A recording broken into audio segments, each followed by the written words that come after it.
봉독했던 골로새서 3장 18절에서 마지막 절 25절까지 말씀을 가지고 왜 인간은 행복이 없는가, 이런 제목으로 하나님의 말씀을 나누기를 원합니다. 자연으로 돌아가라, 이 말은 18세기 프랑스에 유명했던 계몽주의 철학자 장 자크 루소가 남긴 말로 유명합니다.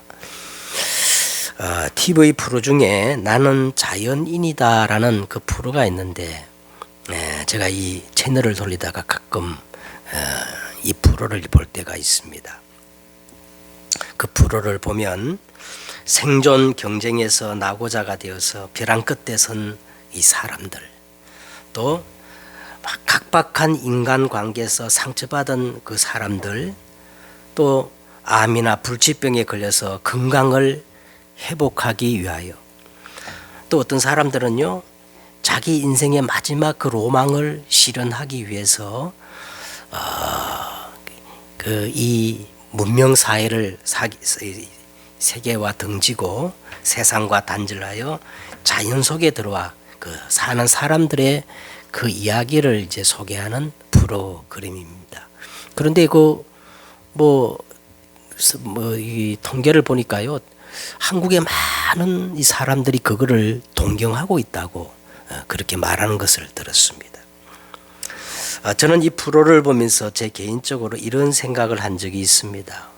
진짜 사람이 루소의 말처럼 자연으로 돌아가서 모든 가식과 가면과 이 포장을 내려놓고 정말 그 자연을 이렇게 대하면 만물의 근본 되시고 온 우주와 이 자연을 창조하신 창조자 하나님의 그 존재를 인정할 것인데, 왜 사람들은 자연으로 돌아가서도 자기 만족만 추구하는 것일까? 제가 그런 생각을 한 적이 있어요. 저도 이 자연과 산을 아주 좋아해서 시간만 되면 등산을 이렇게 즐겨 하는 편인데, 이 산에 올라갈 때마다 이 자연의 놀라운 그 질서 앞에, 그리고 창조주 하나님의 숨결이 절로 느껴지거든요. 조금만 기울이고 살펴보면 모든 만물은 그냥 우연히 있는 게 아니고 전부 목적 지향적인 것입니다. 놀라울 정도로. 식물도 가만히 보면요, 자세히 보세요. 한번 식물이 마치 지능이 있는 것처럼 그렇게 열매를 맺기 위해서 몸부림칩니다. 다 표정이 있고 존재의 목적과 이유들이 가득 찼습니다. 사람은 자연의 그 놀라움을 인정하면서도 정작 그 자연을 창조하신 하나님은 애써 이렇게 부인하고 거절하고 있는 겁니다. 근대 한국 불교의 큰 스승으로 이렇게 인정받고 있는 성철 스님을 우리가 꼽을 수가 있습니다. 이분이 한 말 중에 산은 산이요 물은 물이로다, 이 법어가 아주 유명하잖아요. 그 심오한 깨달음은 저는 잘 모르겠지만 제 상식에서는요, 그 이분이 여러분 13년 동안 토굴에서 앉은 채로 잠을 잤다는 거예요. 그 고행이 얼마나 대단합니까? 꼭 일생을 그렇게 수행하고 번민하고 고행하여 그것을 그렇게 깨달아만 했을까? 여러분, 우리가 진실하고 정직하면 처음부터 산은 뭐예요? 산이고 물은 물인 것을 그렇게 다르게 보일 이유가 없잖아요. 단적으로 여러분, 어린아이에게 한번 물어보세요. 산을 가르쳐 물어봐요. 어린아이는 그냥 산이라 그럽니다.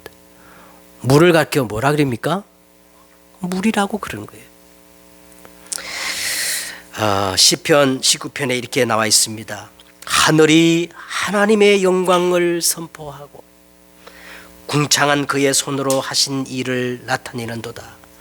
날은 날에게 말하고 밤은 밤에게 지식을 전하니 언어도 없고 말씀도 없으며 들리는 소리도 없으나 그의 소리가 온 땅에 통하고 그의 말씀이 세상 끝까지 이르도다. 태초에 하나님이 천지를 창조하시느니라.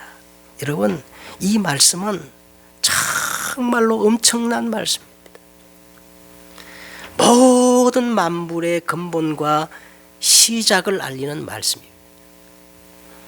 이 창조주 하나님이 천지와 만물을 창조하실 때 창조의 원리가 있거든요.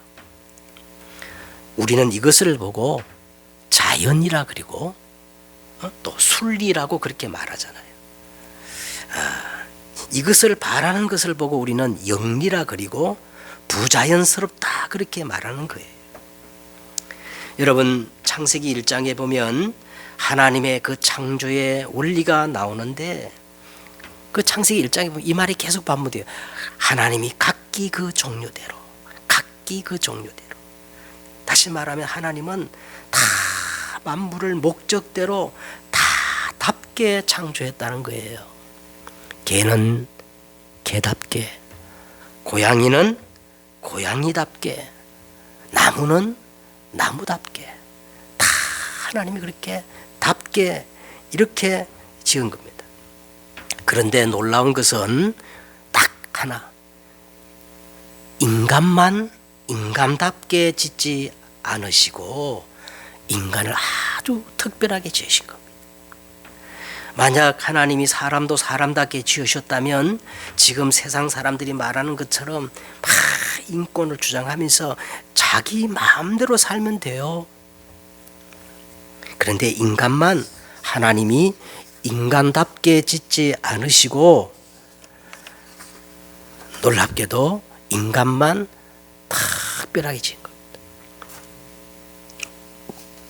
그럼 하나님의 창조의 원리가 뭘까요? 하나님은 나무에는요, 이 뿌리를 이렇게 달아주셨어요. 나무는 그 생명의 근원이 땅이기 때문에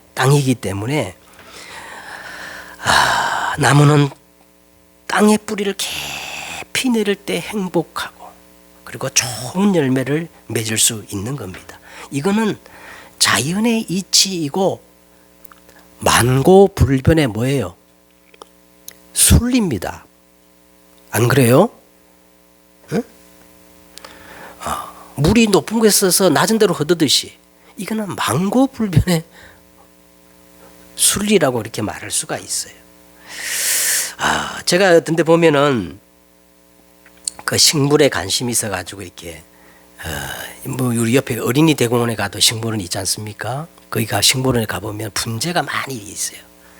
그 분재를 보면은 사람들이 인위적으로 막 이 보기 좋은 나무로 만들기 위해 가지고 좁은 화분에다가 그 나무에다가 뭐를 다 감아놨죠? 철사를 다 감아놔도 자라지 못하더라. 그런 걸 보면 저 나무가 얼마나 고통스럽고 힘들까 그런 생각을 해봅니다. 나무는 정말 좋은 흙에다가 뿌리를 깊이 내릴 때 나무는 행복하고 아름다운 열매를 맺는 겁니다. 이게 얼마나 쉬워요. 자연이란 것은요, 너무너무 쉽고 순리예요. 이게 하나님의 창조의 원리예요. 물고기는 하나님 어떻게 지었습니까? 하나님은 물고기에다 뭐를 탁 달아줬어요. 진원음미를 탁 달아주어 가지고, 왜냐하면 물고기의 생명의 근원은 물이기 때문에 물고기는 물에서 마음껏 헤엄치며 이렇게 살 때 행복하는 거예요. 물고기가 물이 지겹다고 뛰쳐나오면 어떻게 될까요? 당장 죽지는 않겠지만 고통스럽게 막 발부둥 치다가 결국은 어떻게 해요? 죽어버리는 거. 이게 하나님의 창조의 원리. 공중 나는 새는 하나님이 날개를 달아주셔서 저 천국을 마음껏 활공하고 날 때 그때 새는 행복합니다. 우리 간혹 가다 보면은 먹이를 주워 먹다가 너무 많이 먹어가지고 지방이 껴가지고 날지 못하는 기러기나 이 청둥 오리가 간혹 있다고 그래요. 여러분 그 새들이 어떻게 될까요? 그런 새들은 사람에게 붙잡혀가 사육되다가 결국 포식자들의 뭐가 되지요? 밥이 돼버린 거예요. 자, 그런데 하나님이 우리 인간만 어떻게 지었냐면 서론입니다. 인간은 유일하게 하나님의 형상과 모양대로 지원받은 거예요. 창세기 1장 27절과 28절에 하나님이 자기 형상 곧 하나님의 형상대로 사람을 창조하시되, 그 다음 뭐지요?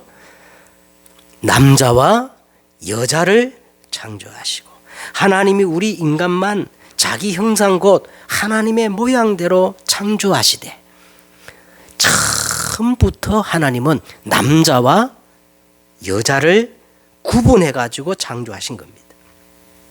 그러므로 여러분, 동성애는 이 하나님의 창조의 순리에 반하는 영리 현상이에요. 병이에요. 병은 고쳐야 되는 거예요. 안 그래요? 그걸 인권으로 포장하면 안 돼요. 지금 우리나라도 지금 이 동성애 합법화가 추진되고, 어떤 사람 그래요. 언제 통과될지 시간 문제라는 겁니다. 참 안타까운 것은 어떤 미친 목사들도 말이죠. 인권 운운하면서 차별금지법, 이 동성애법을 찬성하고 있다는 거예요. 그게 뭔 목사입니까? 에? 이것은 하나님의 창조 질서 앞에 폐역을 행하는 겁니다. 영리 현상이에요. 하나님은 이런 하나님의 형상을 가진 남자와 여자에게 복을 명하시며 재차 말씀하십니다. 생육하고 번성하여 땅에 충만하라. 땅을 정복하라. 바다의 물고기와 하늘의 새와 땅에 움직이는 모든 생물을 어떻게 해요? 다스리라 하라. 그 다음에 창세기 2장 7절에 원래 인간은 이렇게 지었습니다. 여호와 하나님이 땅의 흙으로 사람을 지으시고, 여러분 하나님이 우리 인간 육체를 뭐로 지었다는 거예요? 흙으로 지었다는 거예요. 그래서 사람이 죽으면 흙으로 돌아가는 게 자연순리고 이치입니다. 그런데 여기서 끝나지 않고 흙으로 사람을 지으시고 그 코에 뭘 부었다는 거예요? 생기를 불어넣으시니 사람이 생명이 된지라. 하나님의 생기, 또 어떤 하나님의 입김이라고 그러는데 하나님의 생기, 즉 다시 말하면요, 흙으로 지은 사람 속에 하나님의 영을 집어넣어가지고 이때부터 사람은 영혼을 가진 살아있는 영적 존재, 생명이 됐다는 거예요. 그러므로 여러분, 인간과 짐승이 다른 것은요 한 가지밖에 없어요. 오장육부 다 똑같아요. 인간과 짐승이 다른 것은 다 한 가지. 뭐를 가지서 인간은? 영혼을 가진 존재입니다. 영적 존재인 겁니다. 그러면서 창세기 2장 15절에서 17절에 보니까 원래 인간 아담과 하와에게 하나님이 이렇게 말했습니다. 이 사람을 에덴 동산을 창설하시고 완벽한 낙원 에덴, 그 에덴에 두시면서 이렇게 말했어요. 이 에덴의 축복을 경작하며, 경작이란 게 뭐예요? 예? 이 에덴의 축복을 잘 관리하라는 거야. 그리고 참 이상한 말이에요. 이 에덴의 축복을 경작하며 지키라는 거예요. 그 말은 이 에덴의 축복을 호시탐탐 노리는 이 존재가 있다는 거지요. 지키게 하시고, 여호와 하나님이 그 사람에 명하여 이르시되, 동산 각종 나무의 열매를 내가 자유롭게 마음껏 먹되 단 한 가지 선악을 알게 하는 나무의 열매를 먹지 말라. 먹는 날에는 어떻게 해요? 반드시 죽으리라. 아주 우리 인간에게 준엄한 언약의 말씀을 심은 겁니다. 언약의 말씀. 그래서요, 인간은 떡으로만 사는 존재가 아니에요.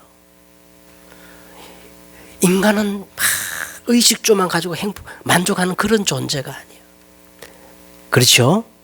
인간은 하나님의 입에서 나오는 모든 말씀으로 살아야 그게 참 인간이에요.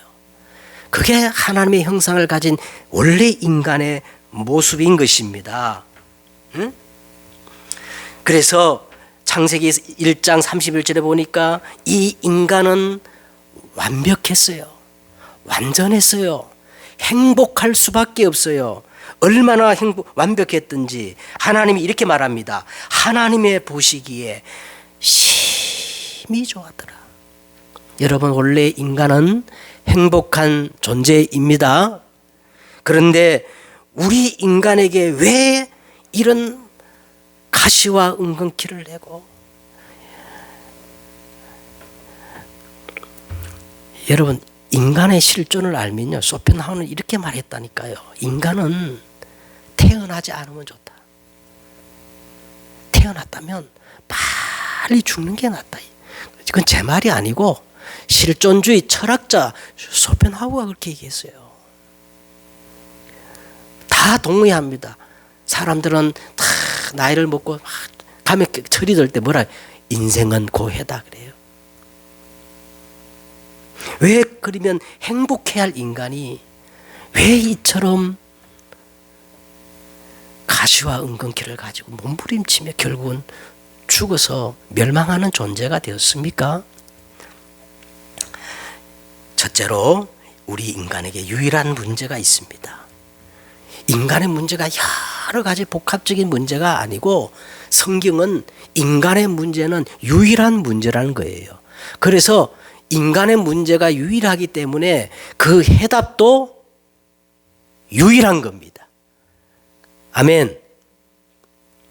그럼 인간의 문제가 뭐냐면, 여러분, 인간 모든 문제의 원인은 생명의 근원 되시는 하나님을 떠났어요. 생명이 끊어져 버린 거예요. 에? 인간의 문제는 윤리, 도덕, 삶의 문제가 아니고 생명의 문제요, 신분의 문제란 겁니다. 나무가 땅을 떠나면 죽듯이, 물고기가 물을 떠나면 죽듯이, 하나님의 형상과 모양을 가진, 하나님의 생명을 가진 이 사람이 생명의 근원 되시는 하나님을 떠난 거예요. 이게 인간 모든 문제의 유일한 문제입니다. 그러므로 여러분, 인간은 하나님을 만나기 전에는 어떤 것도 진리가 아니에요. 어떤 것도 해답이 아닙니다. 하나님을 만나기 전에는 인간에게는 절대 참 행복이 없어요. 전부 가짜요, 쾌락이요, 포장된 행복입니다. 그래서 하나님을 떠난 사람들은 다 어떤 상태에 빠졌습니까? 모든 사람이 죄를 범하였음에 하나님의 영광에 이르지 못하더니, 재앙과 저주의 이 보응의 조건이 되는 죄 가운데 빠져가지고 재앙과 저주 속에서 몸부림치며 살다가 결국은 돌이킬 수 없는 멸망, 죽습니다. 그렇잖아요?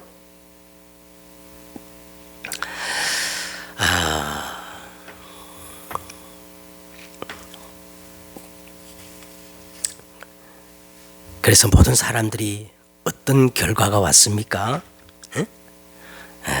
절대 인간 스스로는 빠져나올래야 빠져나올 수 없는 이 세상 임금 사단에게 운명이 장악됐어요. 너희는 너희 아비 마귀에게 속하였나니 너희 아비의 욕심대로 너희도 행하고자 하느니라. 그렇죠?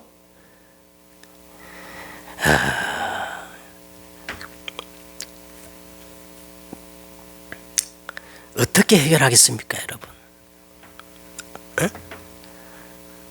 이 존재를 다 잘 섬기고 마음을 비우고 수리하고 깨끗이 청소하면 되겠습니까? 여러분, 지식 가지고 이 문제 해결할 수 있다고 생각하십니까? 성경은 이렇게 말합니다. 더 악한 귀신을 데리고 들어가서 그 사람이 나중 형편이 전보다 더욱 심하게 되느니라. 이 악한 세대가 또한 이렇게 되리라. 그런데 세상은요, 이 하나님의 순리를 거스리고 역행하여 이 영리 현상이 지금 대세를 이루는 네피림의 시대가 지금 사실화되고 현대화되어 버렸어요. 창세기 3장 극단주의 이기주의입니다. 인권이라는 것들을 포장을 해가지고 사람들은 지금 전부 나중심이에요. 인권 만능주의예요. 네 스스로 하나님이 되라는 거예요. 니체라는 철학자가 이렇게 말했어요. 신은 죽었다. 그러면 신은 죽었는데 자살이냐 타살이냐? 니체는 뭐라고 얘기했는지 알아요? 하나님을 타살시켜야 된다는 거예요. 인간이 하나님을 죽여야 그때 비로소 인간은 원죄로부터 해방되고 자유로워질 수 있다는 거예요. 신을 죽이고 네 스스로 하나님이 되라는 거예요. 창세기 6장에 보세요. 절대적인 하나님은 존재하지 않아. 그래서 지금 교회마저 혼합주의, 다원주의, WCC가 판을 치는 거예요. 세상은 돈이면 다 된다는 물질 만능주의, 온통 네피림의 우상 천지가 돼버린 겁니다. 여러분 그 결과가 어땠어요? 네피림의 결과가 어떻습니까? 심판입니다. 재앙이 심판할 수밖에 없어요. 그런데도 인간은 어떻게 합니까?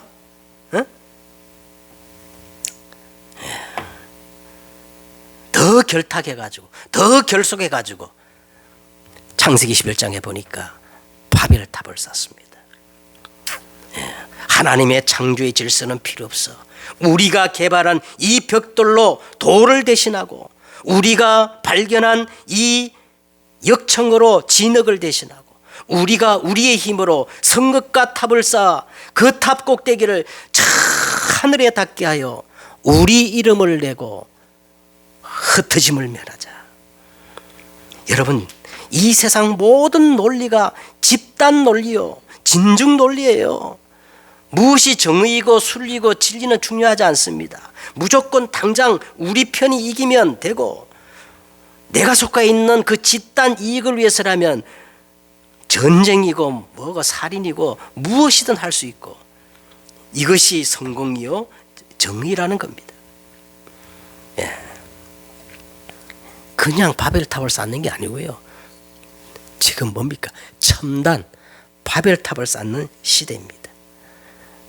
근데 창세기 12장에 하나님이 그 속에 살고 있는 아브라함을 보고 뭐라 그랬어요? 너는 내 본토 친척 아비 집을 떠나라는 거예요. 두 번째 우리 인생의 유일한 해답입니다. 하나님은 우리 인생의 유일한 해답을 처음부터 말씀하셨습니다.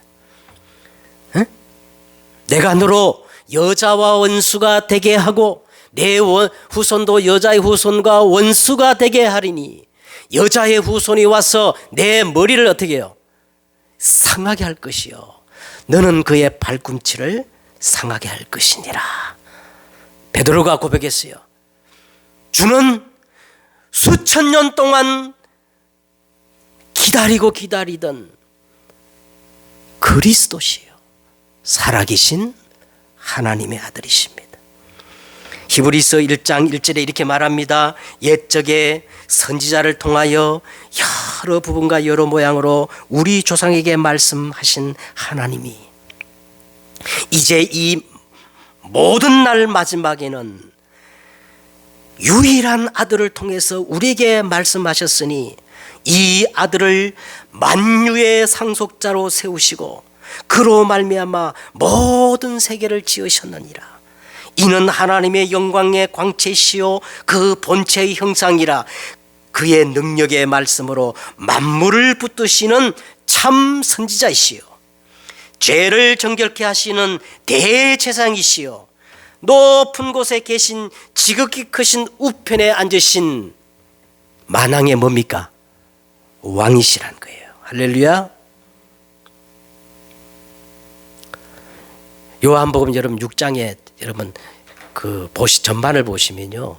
요한복음 6장을 보시면 예수님이 베세다 광야에서 남자만 5천 명을 보리떡 5개 물고기 2마리로 먹이는 기적을 행하시잖아요. 그래서 이 사람들이요, 저 예수님을 우리 임금으로 삼으면 우리는 로마에서 해방되고 경제 문제가 해결될 게 아니냐. 그래서 사람들이 예수님을 어떻게 해요? 억지로 임금을 삼으려고 해요. 예수님이 그 무리를 피했어요. 너희는 썩을 양식을 구하는 것이다. 썩을 양식을 구하지 말고 영원히 사는 영원한 양식을 위해서 살으라고 이렇게 말하는 거예요. 그래가지고 이렇게 말하니까 제자들이 이렇게 물었어요. 그러면 도대체 우리가 어떻게 하나님의 일을 하오리까? 이때 예수님께서 뭐라고 이해하십니까? 응? 예수님께서 요한복음 6장 28절에 하나님의 일은 아버지께서 보내시는 자를 정확히 알고 믿는 게 하나님의 일이야. 여러분, 우리는 막 노력하고 공로를 쌓고 뭔가 막 눈에 보이는 가시적인 업적을 많이 남기면 하나님의 일이라 생각하지요. 근데 정작 하나님이 말씀하시기를 하나님의 일은 하나님이 보내신 자 예수 그리스도를 정확히 알고 그를 바르게 믿는 것이 하나님의 일이라는 거예요.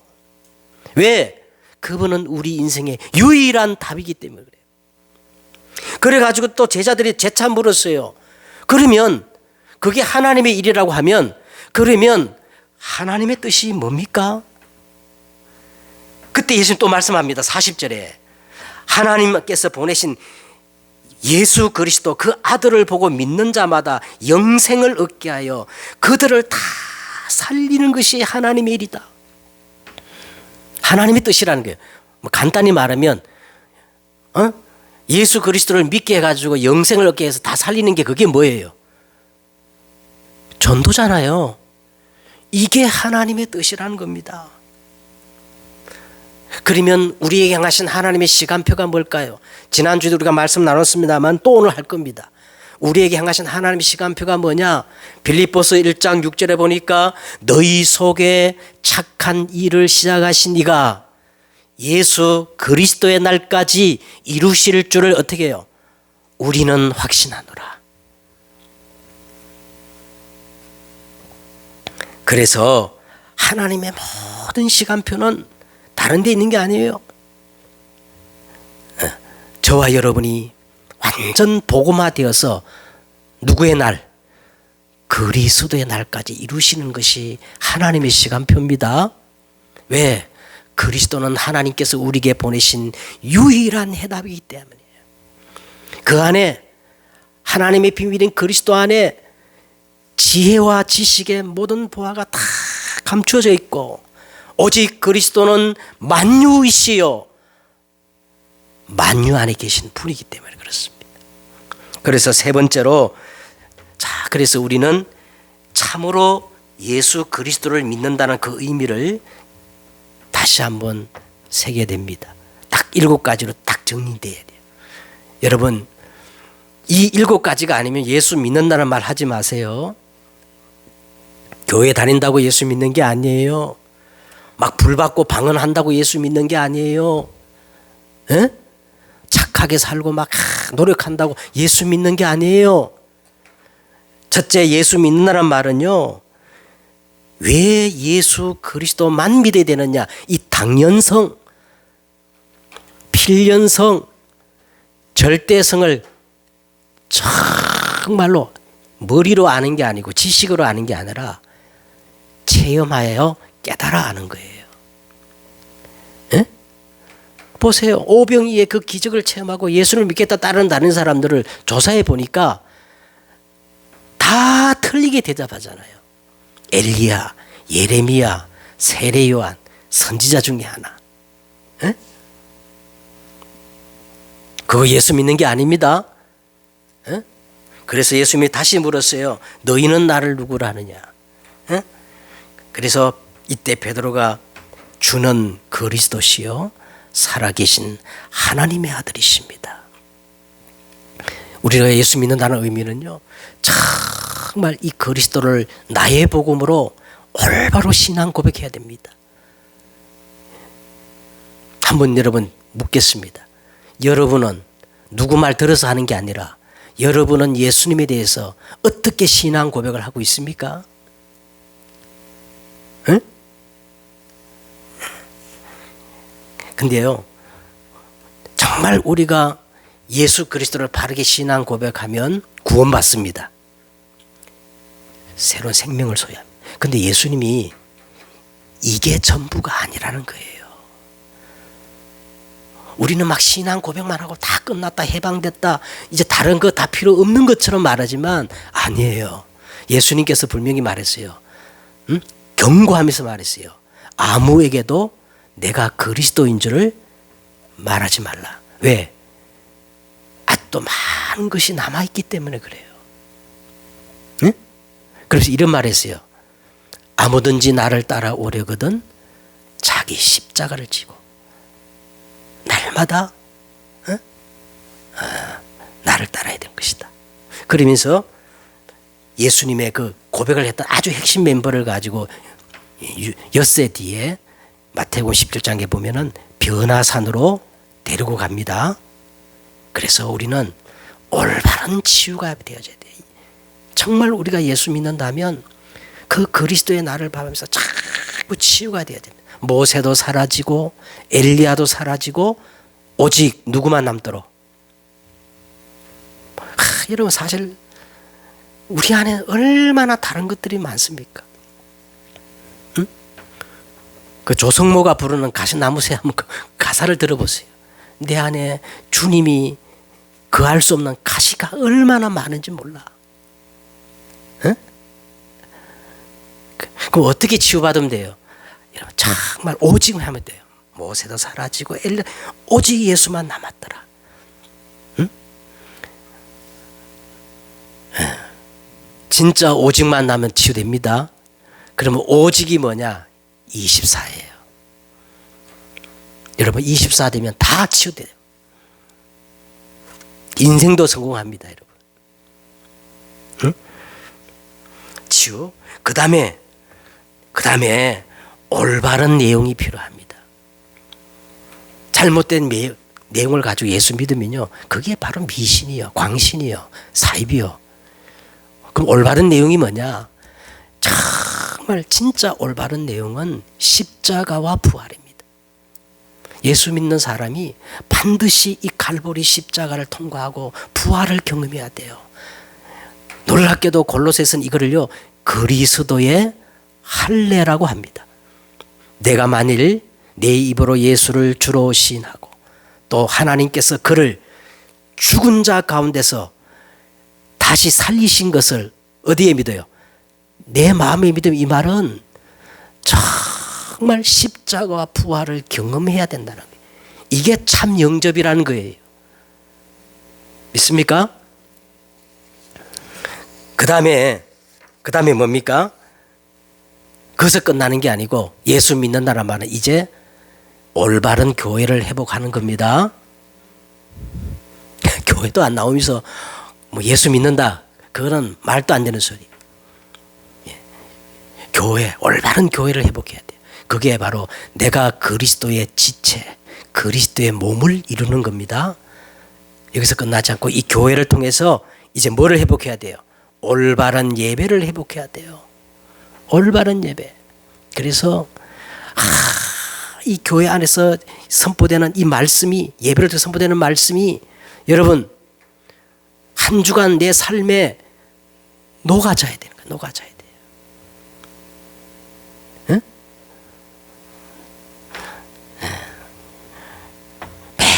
응? 매일 강단 메시지를 들으세요. 왜? 녹아지기 위해서. 그게 여러분 오직이에요. 이게 그리스도의 제자예요. 마지막으로 뭡니까? 이렇게 되면 이제는 우리가 정말 그리스도의 날, 갈라디아 2장 20절이 되어집니다. 알겠죠? 내가 그리스도와 함께 십자가에 못 박혔나니 그런즉 이제 내가 산 것 아니요 오직 내 안에 누가 사는 거예요? 그리스도께서 사는 것이다. 이제 내가 육체 가운데 사는 것은 나를 사랑하사 나를 위하여 자기 자신을 버리신 하나님의 어린 양을 믿음으로 사는 겁니다. 아까 찬양 부를 때 그 하나님의 은혜가 내게 뭐가 된다 그래? 사슬이 되어 그래. 그런 가사가 나오더라고. 그렇습니다. 그 하나님의 은혜가 너무 감격스럽고 감사해. 그게 정말로 나를 묶고 나를 매는 쇠사슬 같은 그런 그게 되어져야 돼요. 그래서 우리의 동기는 전부 은혜입니다. 결론을 맺겠습니다. 자, 왜 인간은 행복이 없는가? 왜 인간은 행복이 없어요?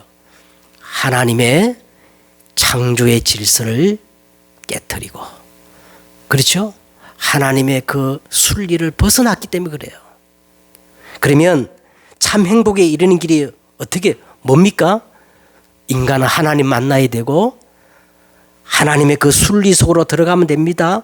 하나님의 창조 질서 속으로 들어가면 인간은 행복하게 돼 있어요. 다른 것은 전부 가짜예요. 쾌락이에요. 일시적이고 찰나적이고 순간적인 거예요. 포장된 거예요. 다른 데는 절대 참 행복이 없습니다. 그래서 오늘 성경 이렇게 말합니다. 18절에 보세요. 18절에 이것이 주 안에서 마땅하니라. 이것이 주 안에서 어떻게 하다고요? 마땅한 것이다. 20절에 보세요. 이것이 주 안에서 기쁘게 하는 것이라. 23절에 보니까 무슨 일을 하든지 마음을 다하여 주께 하듯 하고 사람에게 하듯 하지 말라. 25절에 불의를 행하는 자는 불의의 보응을 받는다 그랬어요. 그러면 우리가 구체적으로 어떻게 하면 이 창조의 원리 속으로 들어가느냐? 18절에 보니까 아내들아 남편에게 어떻게 해라? 뭐 페미니즘 따지지 말아요, 여러분. 지금 젊은 세대들이 가장 막 페미니즘에 밝아서 서로 막 이렇게 막 서로 혐오까지 한대요. 예, 이게 창조의 원리입니다. 예? 아내들아 남편에게 복종해라. 이거 그래야 가정의 질서가 세워지는 거요. 이것이 주 안에서 마땅하니라. 19절에 남편들은 어떻게 해야 돼요? 남편들아 아내를 사랑하며 괴롭게 하지 말라. 다른 성경에 보니까 그리스도가 교회를 사랑하는 것처럼 남편들은 아내를 그렇게 사랑하라는 거예요. 20절에 보세요. 자녀들은 어떻게 해야 됩니까? 자녀들아 모든 일에 부모에게 어떻게 해라? 순종해라. 이것이 주 안에서 기쁘게 하고 이 땅에서 장수하고, 다른 성경 보니까 이 땅에서 잘 되는 길이라는 거예요. 그럼 아버지들은 어떻게 되느냐? 20절에 보세요. 아비들아 너희 자녀를 노엽게 하지 말지. 이 노엽게 하지 말라 말은요, 정말 아버지는 말로 자녀를 교육하기보다는요 뒷모습으로 다 자녀들이 본받을 만한 모범을 보이라 이 말이에요. 그죠? 아버지는 막 개떡같이 살면서 막 말로는 막 이렇게 하라 저렇게 하면 자녀들은요 그게 동의하지 않습니다. 그러니까 아비들은 자기 자녀를 어떻게 해요? 노엽게 하지 말라는 이 속에 많은 의미가 있는 거예요. 낙심할까 합니다. 그 다음에 사회생활을 어떻게 해야 됩니까? 22절에 보세요. 사회생활은 종들아 모든 일에 육신의 상전에게 순종하되 사람을 기쁘게 하는 자와 같이 눈가리만 하지 말고 오직 주를 두려워하여 어떻게 하라? 전도자는 이렇게 말합니다. 300% 해라. 300% 헌신하라 그랬어요. 에? 내가 월급 받는 그 월급에 300% 헌신하라 이거야. 자, 23절이 이게 오늘 그냥 한마디로 결론입니다. 23절에 보세요. 23절 다 같이 하겠습니다. 시작. 무슨 일을 하든지 어떻게 해야 돼요? 마음을 다하여 주께 하듯 하고 사람에게 하듯 하지 말라. 무슨 일을 하든지 부모가 자식을 대할 때, 또 부부가 서로를 대할 때, 자녀가 부모를 대할 때 누굴 대하는 것처럼 주께 하듯. 자, 그렇게 하면 어떻게 합니까? 24절에 보세요. 이는 기업의 상을 주께 받을 줄 아나니 너희는 주 그리스도를 섬긴다. 우리가 섬긴다는 말 다른 번역에 보니까 밑에 거 한번 보세요. 섬긴다는 말 우리는 그리스도의 뭐예요? 종이라는 거예요. 이 기업의 상은요, 여러분 다른 상입니다. 이 기업의 상은요, 종합적인 축복을 얘기하는 거예요. 예? 모든 행복의 요소가 여기 다 들어있다는 거예요. 영혼이 잘된 같이 범사가 잘되고 강건하며, 이 축복이 자손 만대까지 천대까지 임하는 이 복을 뭐라 그러는 거예요? 기업의 상이다 이런 거예요. 기업의 상. 그러면서 25절 보세요. 불의를 행하는 자는 불의의 보응을 받으니. 이 말이 뭡니까? 사람이 무엇을 심든지 그대로 거둔다는 겁니다. 어? 무엇을 심든지 그대로 거둔다는 거예요. 간단히 말하면 이것은 우리가 참으로 하나님의 창조의 원리 속으로 들어가면 인간은 행복해질 수 있다는 거예요. 승리하는 여러분 되시기를 주 예수 그리스도 이름으로 축복드립니다. 기도하겠습니다. 하나님, 오늘 우리는 정말 모든 것을 무엇을 하든지 마음을 다하여 죽게 하듯 하고, 정말 모든 사람을 바라볼 때 그 속에 있는 하나님의 형상을 보게 하여 주옵소서. 주 예수 그리스도 이름으로 기도드렸사옵나이다.